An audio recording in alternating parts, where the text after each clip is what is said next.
everyone. Welcome to the Ashley Barlow Company podcast. I'm Ashley Barlow, your host. If you are a parent, a teacher, or someone who works at a school, or you're a community member, a volunteer, or a staff member at an organization that supports people with special education plans, a coach, a tutor, or even a grandparent, you're in the right place. Sit back with an ice cold glass of lemonade, put on your walking shoes and grab some headphones, roll down the windows and cruise. Ready, set, go. Educate, advocate, collaborate. Welcome to another episode of the Special Education Advocacy Podcast with Ashley Barlow. I'm Ashley Barlow, and I'm so happy you're here. Today we're going to talk about how to get you organized in special education. So we're going to talk about record keeping and how to kind of keep everything together, what I think you should keep, and then we can also talk a little bit about what to do with all of the stuff that you have. Believe me, I know that it can get overwhelming, and it can also be extremely underwhelming when you start to kind of think about what you need to do as you prepare to advocate for a child that is on an IEP or a 504 plan. I do want to give you, my listeners, the first notice that we are again having our Special Education and Advocacy Conference. It is planned for January 22nd, 2022. We are going to go from 9 o'clock until 1 o'clock Eastern, 4 hours of special education advocacy training, and it will again be entirely free if you are able to watch live.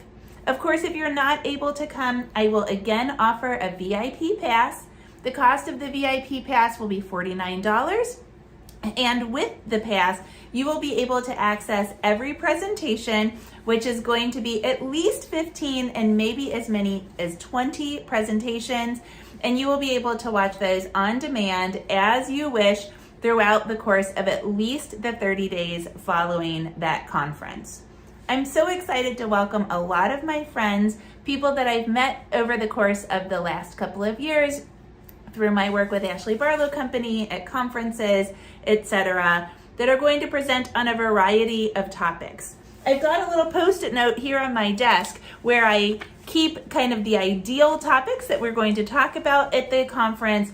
And I've got people that are talking about inclusion, behavior, communication, specific learning disabilities, evaluations, eligibility, general advocacy strategies like what we're talking about in today's podcast, transition to adulthood, the intersection of race and the disproportionality of outcomes for people that are living in poverty and people of color, as well as some topics for military families and a preschool topic.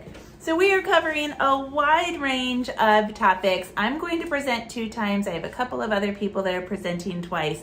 It's lining up to be a wonderful, wonderful conference. So mark your calendars for January 22nd, 2022.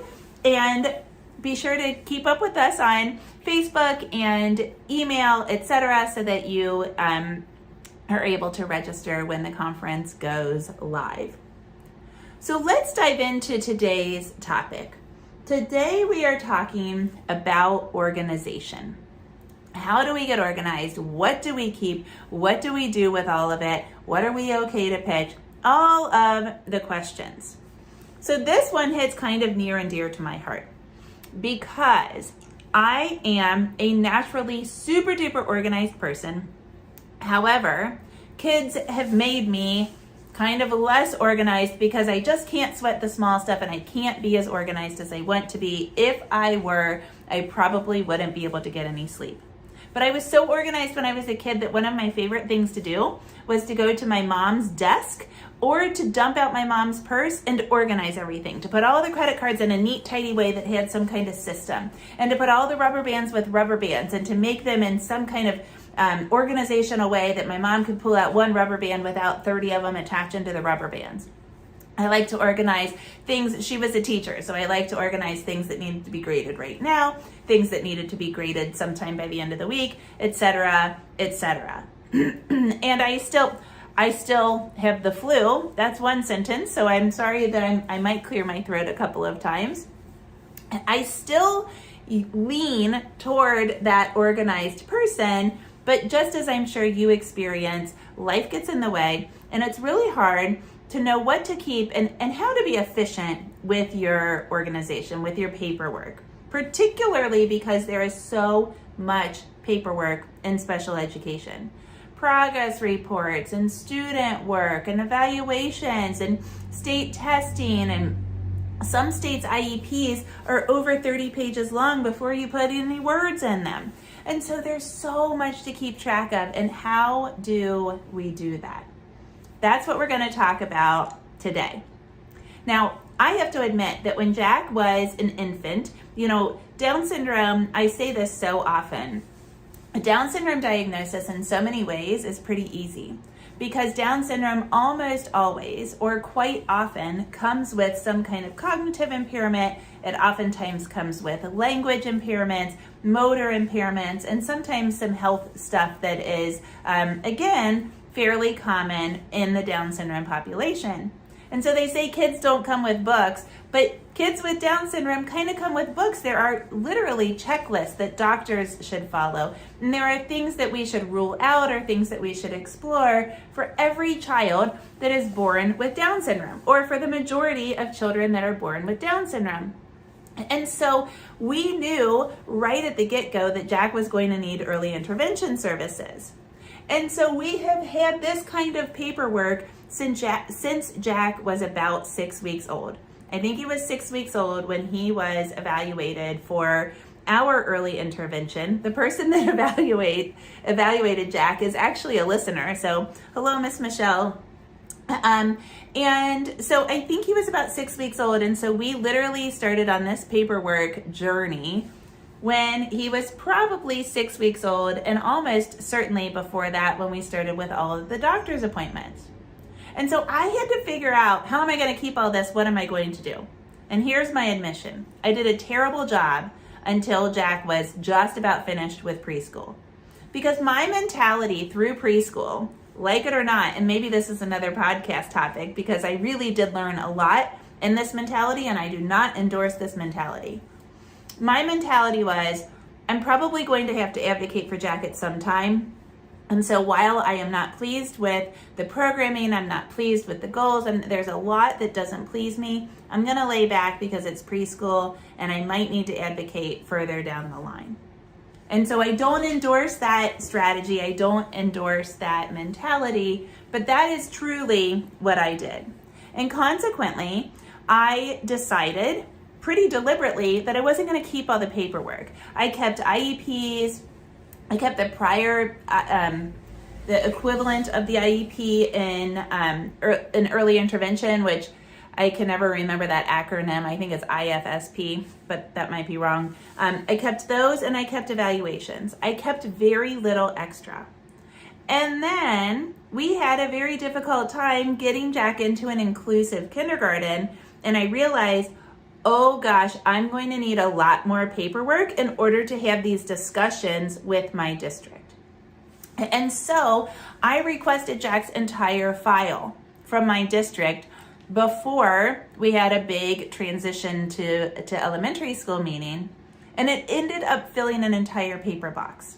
I had a paper box worth of documentation from the school because they had all of his medical records, and they had all of his outpatient therapy records, and they had all this stuff that I hadn't kept that I was then going to need in order to advocate for an inclusive environment for him. And that taught me that I needed a way to keep the paperwork in a organized way so that I could access it. And so I have learned this the hard way. I've got kind of a little step-by-step that I'm going to give you to help you stay organized in the chaos that is special education advocacy. So the first thing that I recommend that you do is to gather everything. Excuse me. Now, what are you going to gather? I recommend that you keep evaluations, you keep progress monitoring data, you keep all of the meeting minutes or conference summaries or parent communication that comes through the IEP meeting. So in Ohio, that's called a PR01, Parent Right Form 01. In Kentucky, we call them conference summaries. In a lot of states, I think they call them meeting minutes. I also recommend that you keep any consequential email or communication from the school. You've asked for this and they've said no, or they've come to you with this recommendation that feels right, feels wrong, it feels consequential. I recommend that you print off all of that communication if it's electronic and that you stick that into your binder. Obviously, you're going to keep all of the IEPs. And then there's going to be kind of some ancillary stuff. State testing can be super helpful. I don't think report cards are usually all that helpful, but I think that they're probably something important enough to keep because you never know if they might help you or not help you. Any kind of behavioral data or behavioral information, like ABC data that we're taking in anticipation of a functional behavioral assessment, would be super helpful to have. Any information about the goals and the writing of the goals themselves would be helpful to have. And then any other information that feels like it's going to help you show a story. Lots of times that's student work. So you're going to kind of know, I always talk to my clients about patterns. You're going to know if, a pattern arises. If you are worried about an increase or a decrease of minutes. If you are worried about a change of placement. If there is a personal issue with a staff person and you might need to advocate to get a staff person off of the IEP. So you're going to kind of see these patterns and you're going to start keeping paperwork that might help you advocate for one pattern or another, might help you prove your point, so to speak. Now I say prove your point and people are like, whoa, that's a little bold for Ashley Barlow. Yes, sometimes there is conflict and you have to prove your point with documentation. You have to advocate for your position. And the reason that I think it's so helpful to do that with that paperwork is because behind every position are our interests. And the paperwork is going to show some of your interests. Look at how well he did on this paper. Look at how well he collaborated with his peers. This peer collaboration is true inclusion, and we don't want a more restrictive environment because here are 10 examples of a wonderful student collaboration. And this is the kind of stuff that we're looking for. So that's the reason that we might keep some of that ancillary stuff. I can't tell you what the patterns are going to be in your case, of course, only you know what those patterns are. And to the extent that a pattern comes up later, yeah, sure, you might have to go back and dig out some old paperwork. But I now err on the side of keeping more rather than less because you just never know what might arise in the future. I actually have a diagnosis of PTSD, and so I don't really dump the kind of trauma that was associated with our inclusion advocacy efforts. And so this year we are heading into a transition year. Jack's going to middle school next year. And I have been very honest with our grade school team, which has been absolutely phenomenal, particularly from an inclusive standpoint, about my own hesitations, my own fears, about our district's kind of motives, so to speak, about Jack's middle school transition. Now, I have every assurance that it's going to go fine and we are going to find the least restrictive environment for him. But I still have this kind of unreasonable trauma that's associated with some of those meetings in kindergarten. And of course, those are going to influence my record keeping. I'm going to keep everything I can to prove that my child deserves this kind of inclusive environment that we've carved out for him. So it kind of varies, it shifts the patterns that we are advocating for. Okay, so we're still in step one. You're going to gather every document that you can find. Now, you might need to do that by requesting documentation from school. You might need to request documentation from outside therapists, from outside tutors, from other people that have evaluated your child. Gather it all up. I want for you to highlight the date on every communication. Every piece of documentation that you have, I want for you to highlight the date. And then you're going to organize it chronologically. So turn on a movie and put it all in chronological order. Why in chronological order? Because if it's in chronological order, it's going to tell the story. It's going to tell the story from start to finish. We had an evaluation, we determined eligibility, we developed an IEP from that. And then in its most simple form in special education, we would have 2 more IEPs, 2 more annual IEPs, and then we would have another evaluation because we have to do those every 3 years, and we would discuss eligibility, and then we should have 3 IEPs after that. So of course there's going to be tons of stuff in the middle of that, but that is kind of the cycle that happens in special education. Yes, we can evaluate more frequently. Yes, we can meet as an IEP team more frequently. Yes, yes, yes, yes, yes. Life is beautifully messy, and so the beautifully messy goes into there. But that's the general framework. And the reason that's important is because it's important to be able to tell the story. If you put all the evaluations together and then all the IEPs together, we wouldn't be able to tell how the chronological evaluations fed into each individual IEP. And that does not tell the story as well.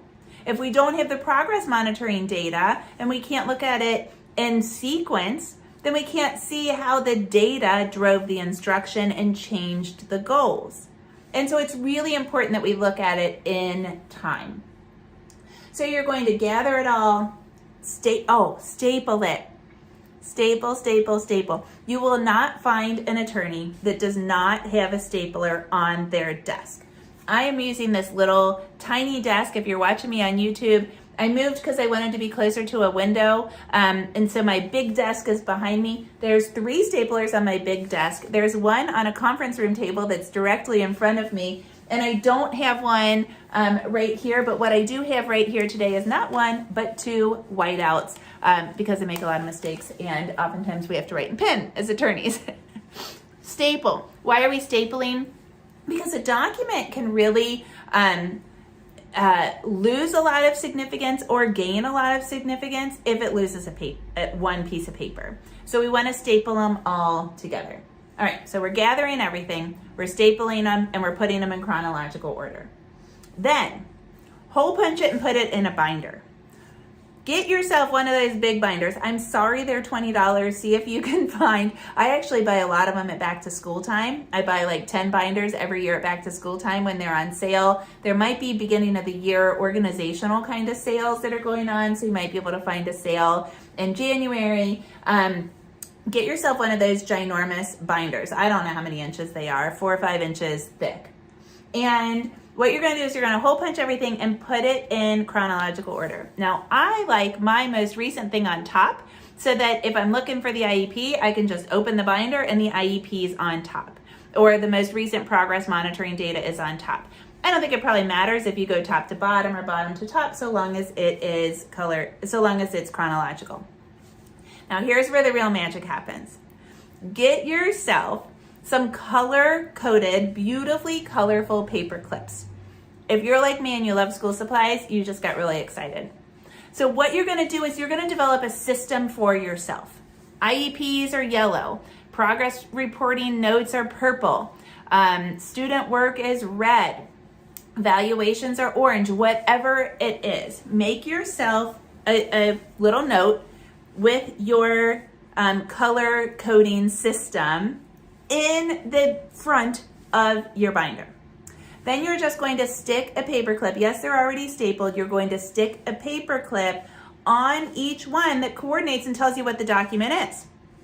So that when you look at the front of your binder, you have this rainbow of paper clips. And the rainbow of paper clips itself is going to tell the story. You're going to be able to see evaluation, eligibility, IEP, IEP, IEP.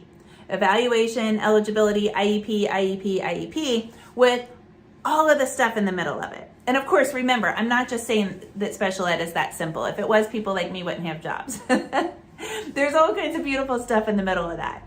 But that you're going to be able to see that cycle.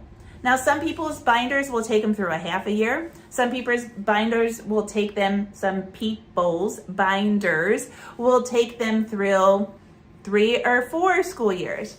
Whatever works for the amount of paperwork that you have kept, that's what's going to work for you. You might need 2 or 3 binders to get started if you haven't done this ever, or at least in a few years.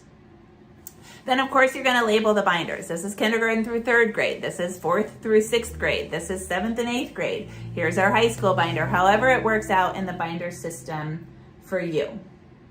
Now, of course, as you're going through this, you're going to say, oh, I don't have that one email. I need to get that email. You might start a list of what you still need. And then you might start reaching out to people and say, I need this, I need this, I need this. And that's kind of fun to cross off your list so that you can make sure that you get all the documentation in one spot. And then the last step of this documentation gathering phase is to develop a system for incoming paperwork. Let's say you get super organized through right now, through first semester of the 2021-2022 school year.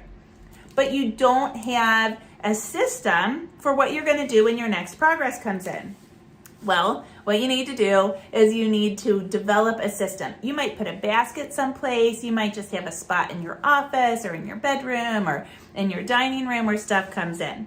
But the real problem happens when people's dining room tables are like stacked super high with documentation and there's no system to collect it. My system is not an organized, beautiful system. I have cookbooks in a shelf in my office that is right around the corner from my kitchen. And when I get new IEP stuff, I stick it on top of those cookbooks. That's a shelf that I am close to very often. It's a shelf I access very often. And because I access it so often, I therefore want it clean. And so I put stuff away more frequently. But I can't give myself the onus of getting paperwork and putting it right in the binder because life's too busy for that. And so I get it, I stick it on that shelf, and then when it starts to bother me enough, maybe every quarter, I hole punch stuff and stick it in Jack's binder. So that's what I keep and how I recommend keeping it. Now, you might need to share this documentation with somebody, with an advocate, with a tutor, with an attorney, with somebody outside of your circle. And so if you want to also keep it electronically, I totally encourage you to do that. If you want to only keep it electronically, great, do it. Most people find that that is a little bit inefficient because there is a lot that only comes in physical paper form, and so it involves a lot of scanning, and that adds an extra step. I actually keep mine both ways because I'm a little neurotic, because it's my job. And so what I do, the way that I encourage you to keep things, is I have a folder for Jack's stuff, just like a binder, just like a physical binder, and I save things by date. So if we were to write an IEP today, I'm recording this on, let's say I'm recording this on December 15th for a nice round number, then I would save it 2021, 1-2 for 12, December, 1-5 for December 15th, IEP. And that way when they save in my Dropbox, they would save in time. So I do the date and then the name of the document, and I might do student work dash inclusion or evaluation dash math strength. And that way I can write notes in it as well. That really helps you to get organized. And I think it would be a super good start for you. If you are looking for something to start fresh, make some kind of New Year's resolution, I think that that would be a super fresh start for you for January of 2022. We'll talk later about what to do with all of this documentation and how to advocate with it, because I think that's a super important topic as well. I'll see you here next week at the same time, same place. Have a great week.